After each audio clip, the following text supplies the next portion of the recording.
Good morning. Some of you wanted to see my morning face. I'm sorry that you wanted that, but here it is. You ask, can you receive? So what's on my mind today to share is finding your middle way in teachings. And the reason why this comes up is because a few days ago, people started to ask me about a lot of the things that come through in my channelings of consciousness. And you asked in a way of saying, well, when you say everything's inclusive and you don't need process and modality, because there isn't an other than, and seeking causes a lot of chaos and causes the wanting and desire for more, then you are insinuating that the seeking and the modality and the process is bad. Well, I wanted to let you know that that's actually not what I'm doing in teachings of inclusivity. My intention here is to help you understand that there is another way, and that way is peace. That way is the release of seeking.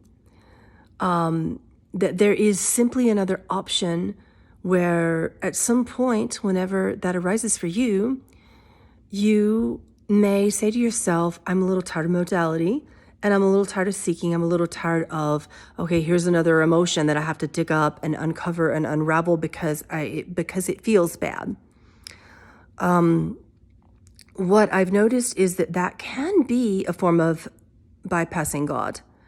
That can be. It's not always that. Anyone that tells you and teaches you that it's one way to God, just turn that off. Just keep on scrolling. You know what I mean? Because spirit will never tell you there's one way to anything on earth. Earth is full of seeking modalities, and those modalities are beautiful. And when they're working for you, go for it. What I am teaching today is that you need to honor you and follow you and not do what other teachers tell you to do, but find the inner guru in here and honor that. Who am I to tell you not to do processes? I was a pretty staunch meditator for 20 years of my life. Until one day, I didn't need it anymore. So modalities are something that you use until you don't. And now when I meditate, I do it for the purpose of simply enjoying meditation. Now, if I choose to do a process, it's not because I'm trying to unravel or fix or heal something. It's because it just seems fun. It feels good. In other words, don't let modality become your trap, because it can easily be. It can easily become another form of the mind coming in and causing expectations and attachments to goals and expectations, which, by the way, forms this deep ball of tension inside of you that it's difficult to not notice that when there's a big ball of stuff here and in the belly, in the gut. It can cause you to feel like you're always longing to be something that you're not, very easily. And if you are utilizing modality in that way, then it becomes a form of seeking. And the brain is very sneaky in this way. The psychological and physiological constructs, the mind and the body, are conditioned and programmed from birth to hold energy patterns. Your brain looks for negative synapsing. This isn't woo-woo, it's true. It's proven by science. And what scientists have observed is that your brain basically picks out those negative synapsing, and it formulates all memory pattern based upon a fear or a synapsing from fear in order to protect you, right? Fight, flight, or freeze response. That is what you're conditioned for. So anything that helps you get out of that perpetual seeking fear in order to protect yourself, seeking fear patterns in order to be the same as you were in the past, that's what you need to be aware of. That can help, just being aware of where that's happening in your life, okay?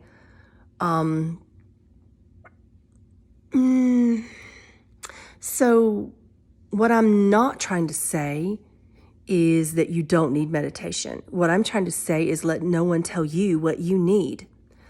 What I'm trying to say is that you're born innocent, and if your belief systems are in order, no, you wouldn't need any modality.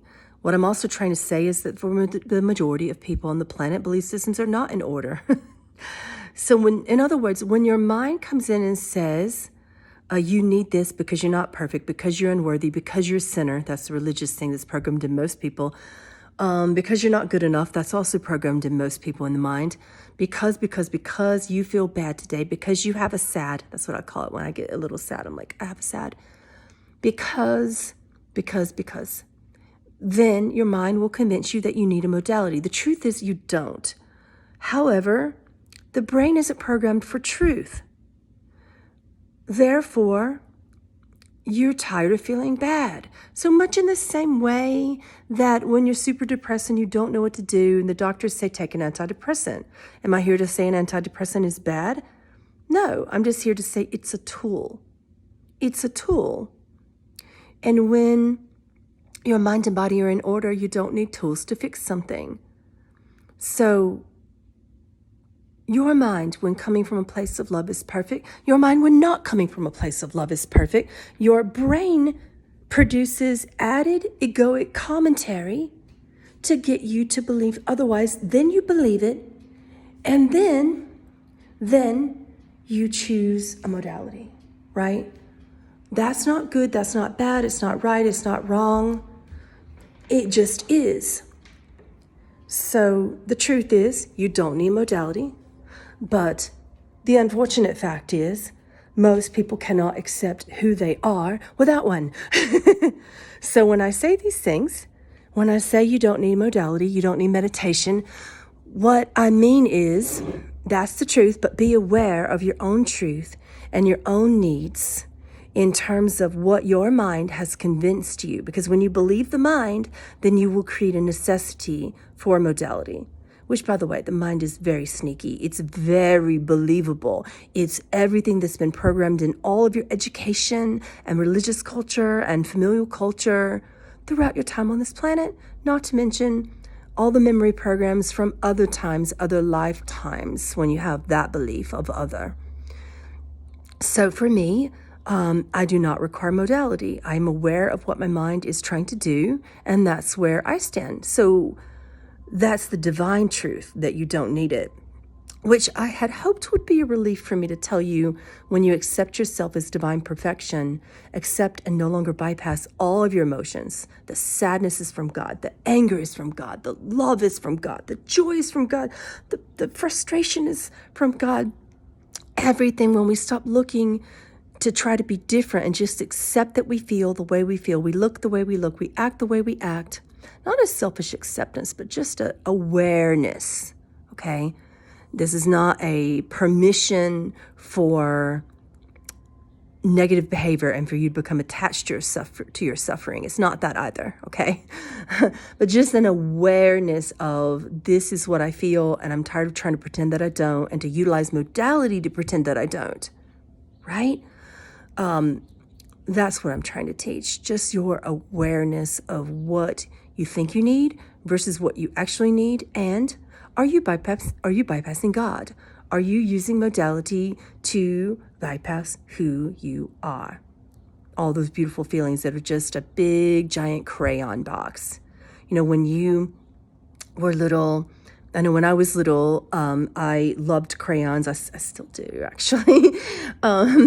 You know, and I have kids and we love crayons. So when you were little, did you pull out the box and go, you know what, I'm going to avoid the baby poo yellow. That's what I named it. I don't know what crayon named it. You know, the dreary gray.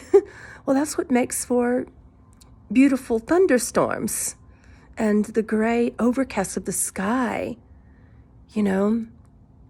Someone I follow on Twitter said today something about it being dreary and, you know, yucky in London today. And I'm like, yeah, I live in the high desert. I give anything for dreary and yucky and rain. So it's all a matter of perspective and how you view what God is presenting to you as God is appearing for you as you, right?